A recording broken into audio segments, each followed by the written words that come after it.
Ok. Eu tenho o prazer agora de introduzir a Alessia Gakina, que é minha irmã acadêmica. Somos filhas do mesmo orientador. Então, a Alessia possui a graduação em Matemática Aplicada e Ciência da Computação pela Russian State Social University, mestrado em Matemática pela Universidade Federal do Espírito Santo. Ela entrou logo depois que eu saí do mestrado. E ela acabou de concluir o seu doutorado em Física, também pela UFES, com um período de doutorado sanduíche na Universidade de Bolonha. Hoje ela vai falar para a gente sobre singularidades futuras repentinas e partículas. Alessia, você tem mais ou menos 20 minutos, com 5 perguntas. Muito obrigada, Carol. Só queria saber antes se dá para me ouvir bem com o microfone aqui. Sim, dá. Okay. Bem, posso compartilhar?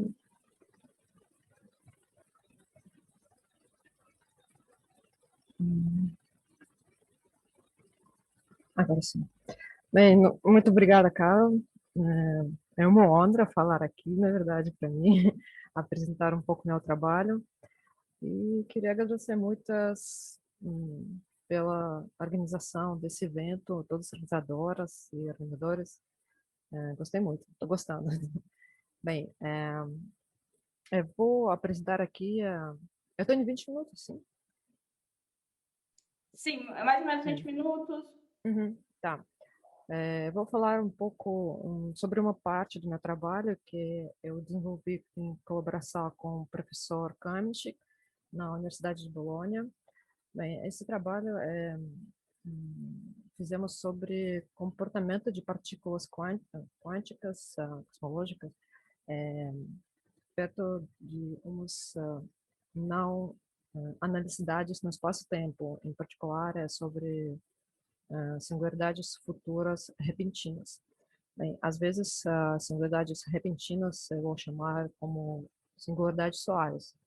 Bem, o plano da minha apresentação é o seguinte: eu vou introduzir um pouco, não o conceito, mas vou falar um pouco sobre singularidades cosmológicas, vou introduzir depois o que é singularidade futura repentina, e a parte principal, a parte 3, é sobre modelo de Tachyon, onde aparecem singularidades futuras repentinas e sobre comportamento de partículas nesse modelo.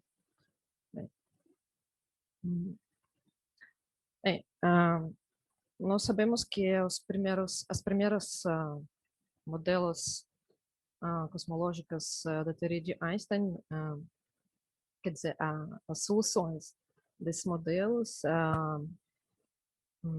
revelaram a presença de um fenômeno muito interessante, que nós chamamos assim, de singularidade do Big Bang. Bem, essa singularidade inicial, junto com o problema de planeza e problema de horizonte, são um dos mais importantes problemas de cosmologia padrão.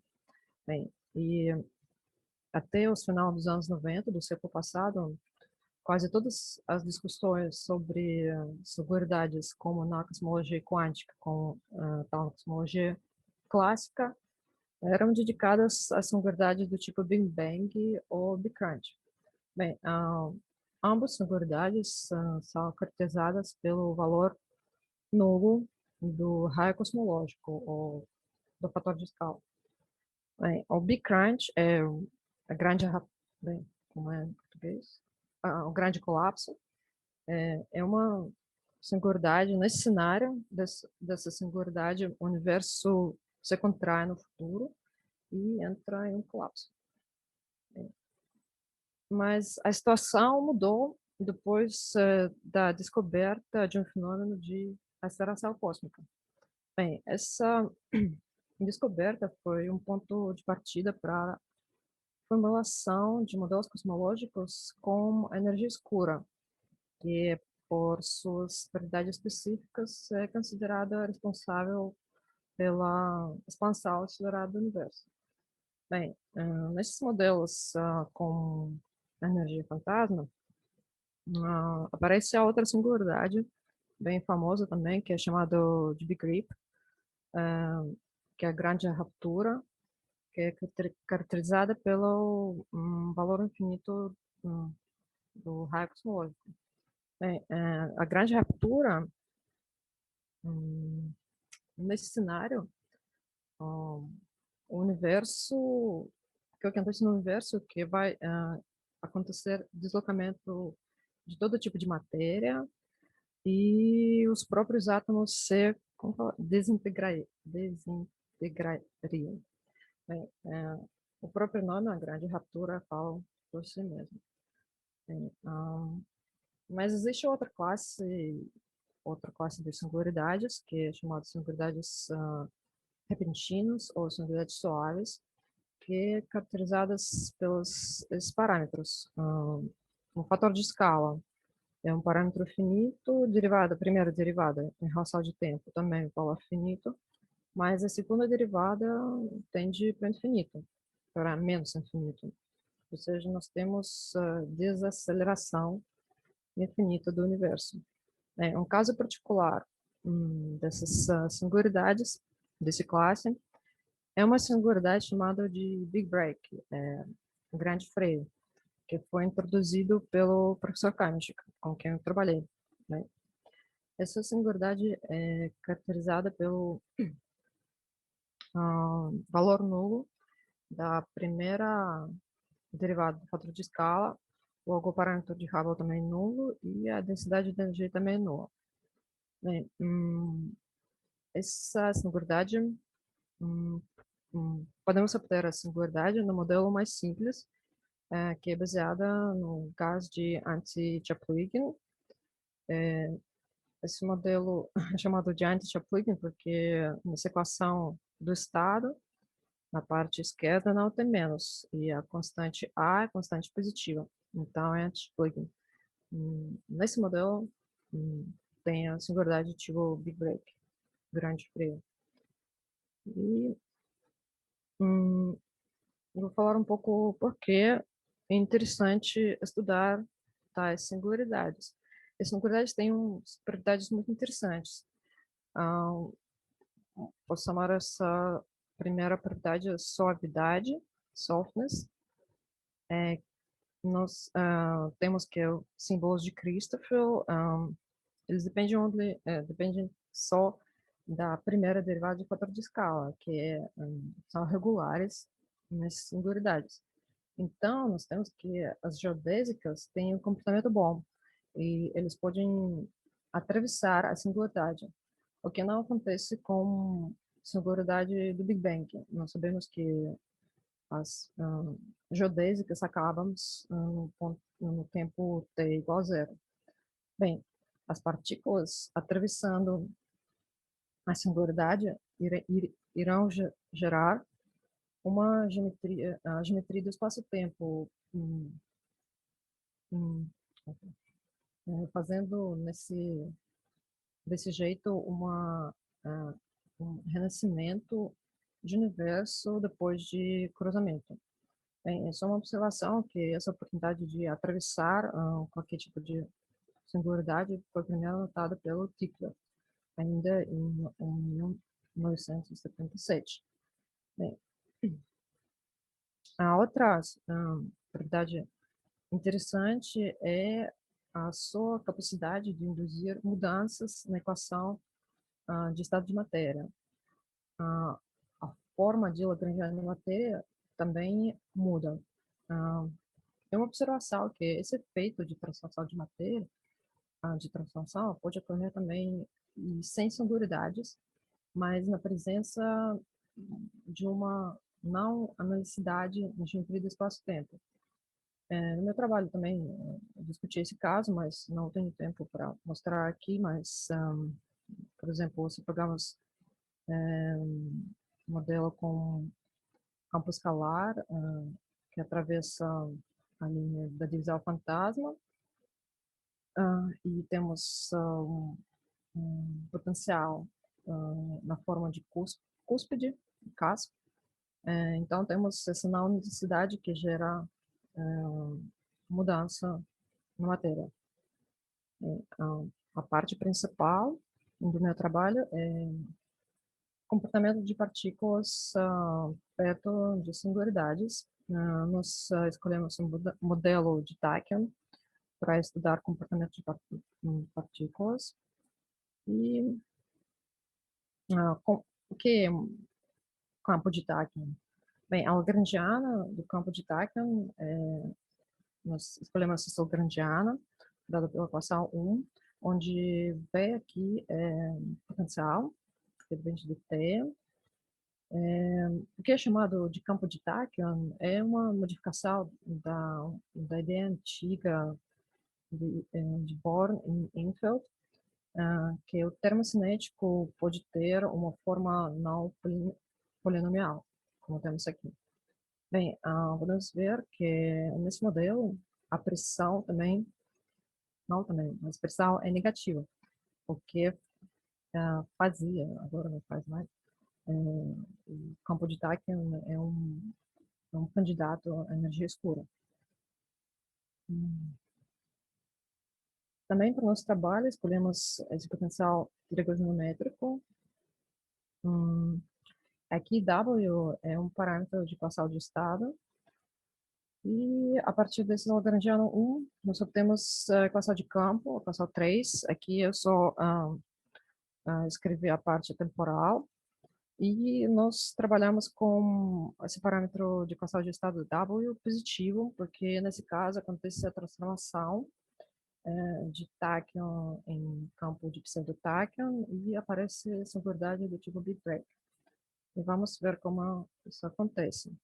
Bem, para entender melhor esse modelo, eu escrevi a equação 3 como sistema dinâmico de duas equações diferenciais de primeira ordem, 4 e 5, onde T ponto é a derivada em relação do tempo cósmico. Bem, podemos mostrar que o nosso potencial 2, esse potencial grande, é bem definido dentro de um retângulo com parâmetro S entre menos 1 e 1 e parâmetro T entre T3 e T4, que é dado pelo expressão 6 e 7. Bem, vamos ver a retrato de fase. Aqui, podemos ver que uma parte das trajetórias se termina no centro do retângulo. Bem, esse ponto é um trator e isso descreve uma expansão de De Sitter infinita. Bem, essa evolução cosmológica é muito próxima de uma no modelo lambda CDM padrão. Bem, aqui também tem duas células, mas não estamos interessados nisso. A parte branca desse retrato é uma parte não física, onde o Lagrangiano fica imaginária. E o que em que nós interessamos, essas partes aqui, que é aquelinha onde outras trajetórias estão indo. Bem, esqueci de falar também que a parte inferior e superior desse retângulo, onde isso igual a 1 e isso igual a menos 1, são singularidades do tipo Big Bang. Bem, esses cantos, onde está indo as trajetórias, que é linha, acontece que eles não contêm nenhum tipo de singularidade, então não tem nenhuma razão que impede a evolução do universo para frente. E o que acontece com o universo quando nos aproximamos, por exemplo, esse canto Q'? Nesse caso, a Lagrangiana muda a forma de tal jeito que as equações de movimento se conservam. Então, temos uma Lagrangiana nova, a equação 8. Se comparar com uma Lagrangiana anterior, bem, aqui a Lagrangiana 1, nós vemos que mudamos o sinal no segundo termo e também no primeiro. E o potencial também muda alguns sinais, acho que só essa parte aqui, menos 1. E nós chamamos que é o campo novo, que é a nova forma do campo antigo, é pseudo-Tachyon. Bem, o que acontece com o universo quando quando o universo atravessa esse canto e acontece a transformação. Bem, nesse caso, o universo, num tempo finito, encontra uma singularidade, que é caracterizada pelos 6 parâmetros, 10, 11 e 12. Bem, nós vemos que hum, o fator de escala é um valor finito, o primeiro derivado é igual a zero, o segundo derivado tende para menos infinito. Eu já apresentei essa derivada, desculpa, eu já apresentei essa singularidade, e essa singularidade é do tipo Big Break, ou seja, o que acontece, o universo encontra essa singularidade. Bem, como interpretar esses parâmetros? Podemos interpretar do seguinte jeito, que isso funciona como freio infinitamente forte, forçando a derivada do fator de escala ir a zero. Bem, mas no meu trabalho eu fiquei interessada no comportamento de partículas perto dessa singularidade. Bem, para achar o que acontece com partículas, se eles se aconteceram, se eles desaparecem, nós precisamos resolver a equação de campo. Bem, essa equação é muito grande, equação 13, aqui tem parte temporal, parte espacial, e o que acontece muitas vezes na física que nós temos equações diferenciais que não tem como resolver analiticamente, né? Usamos várias técnicas das equações diferenciais. No nosso caso, nós usamos a perturbação linear do campo T, bem, outras técnicas também, e conseguimos reduzir essa equação 13 a essa equação 14, que aqui já T tilde é a perturbação linear do campo T.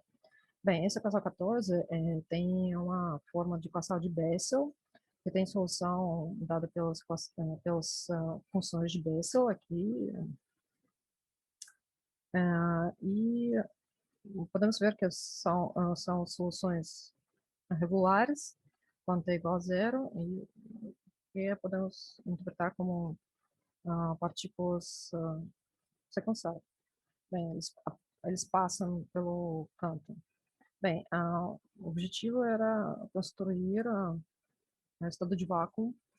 Bem, nós construímos a Fórmula 16 e observamos que o coeficiente que está na frente do t tilde quadrado não é constante, mas é variável, que é menos t, e significa que no momento de atravessar o canto, a função gaussiana tem dispersão infinita.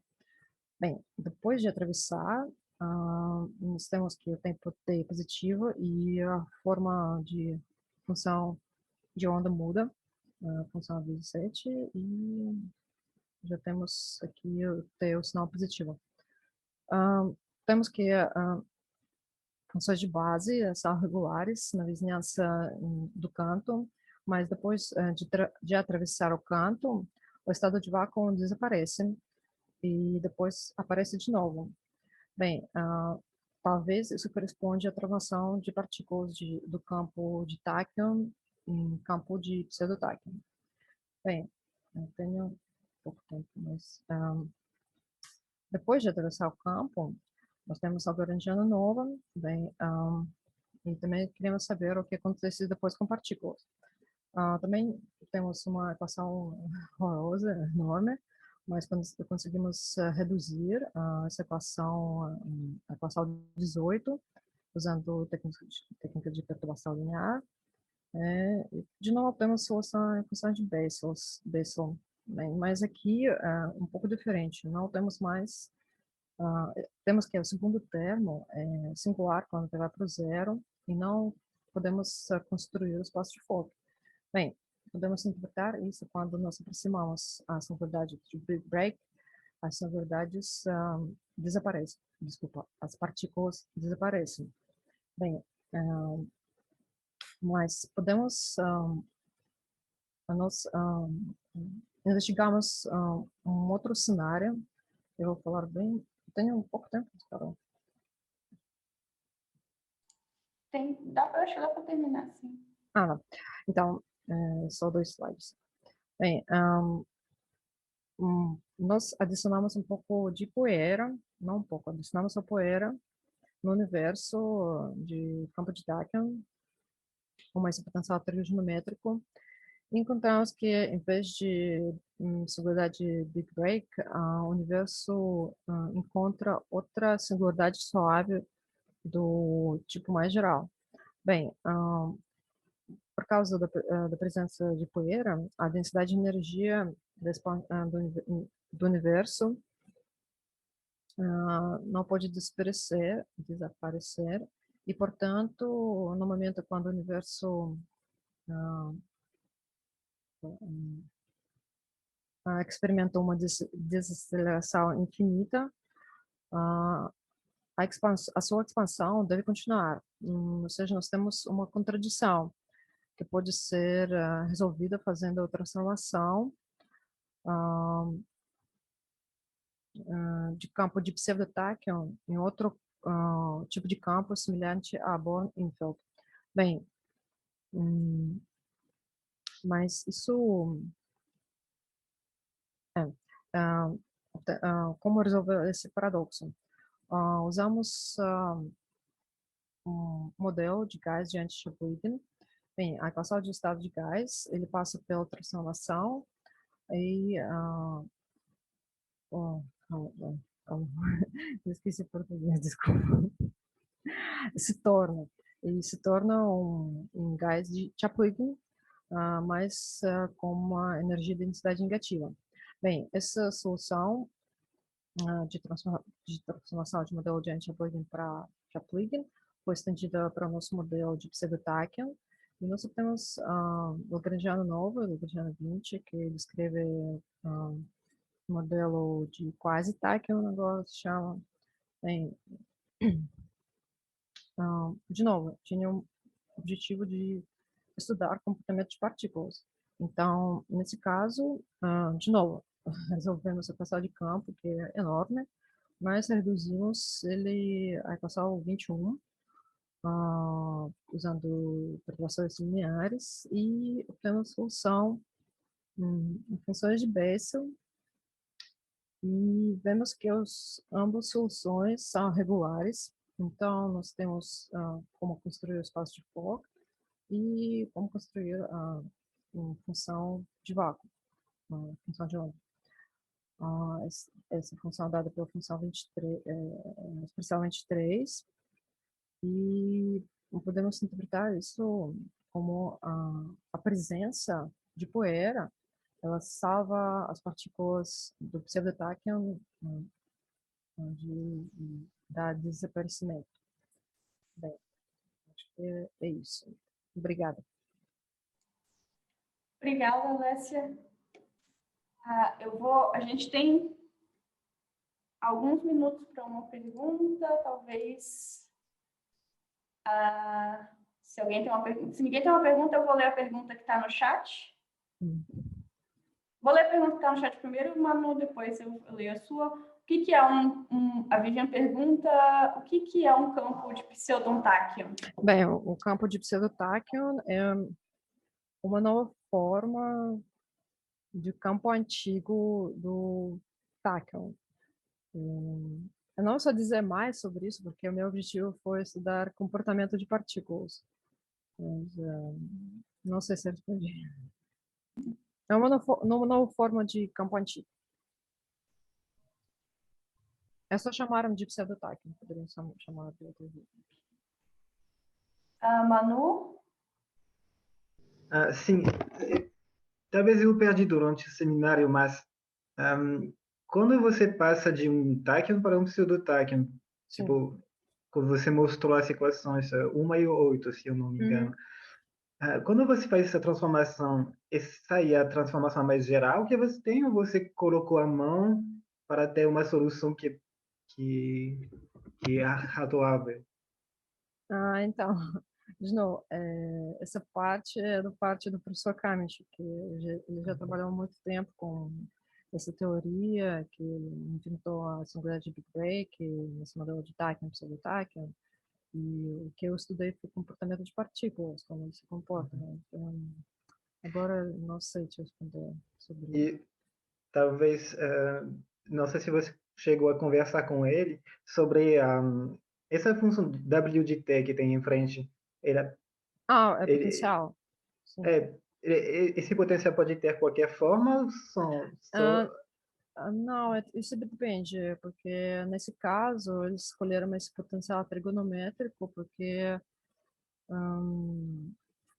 vou falar, foi escolhido de propósito. Não qualquer um potencial vai servir nesse caso, nesse modelo. Ok. Ok, obrigado. Não. E como a gente está sem tempo, se alguém tiver mais resposta, mais pergunta, coloca lá no chat. Eu vou passar um outro videozinho. Tá. Obrigada, Alessia. Obrigada. Muito obrigada pela palestra. Obrigada.